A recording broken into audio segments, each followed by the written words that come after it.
Hello, good afternoon guys. Kaabot kamay, yun ako. Grabe yung ulan. Umabot siya ng mahigit isang oras. Tingnan mo naman yung aming likuran. Yan oh. Dito pala katindi pagka binabaha din pala itong likod namin ito. Yun oh. Grabe, ang more than 1 hour ang ulan, napakalakas. Pati yung pati hangin. Run out kami ngayon, wala kaming kuryente. Ano siguro ng ano. Grabe. Hindi pala ito kadali dito sa area na sa baba pagka ano. Naisip ko maglagay ng fish pond dito pero naku, libagan na yung tubig oh. Walang matira sa isda. Nilagay ka dito. Dapat magkaroon ng outlet doon sa pinakababa.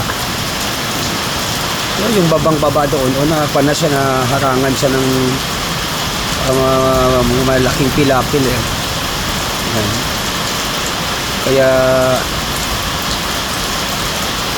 nakita ko na yung sitwasyon. Ngayon pa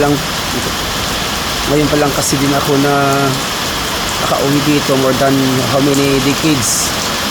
Nasa more or less nasa 30 years mahigit, or natin na 40 years. Ayan. So guys, oh, nagmistulang ilog itong aming likuran. Ito pa man din yung target ko na gagawin sa fish pond. Kaya may idea na ako, binigyan ako ng idea ng Panginoon na kung ganito palang panahon eh, hindi pala dapat basta-basta hahuhukay. Ayan, fish pond po yan ng aking pinsan eh. Yan, yung diretsuhin niyo po yan. Yan, ito. Fish pond po yan, yan.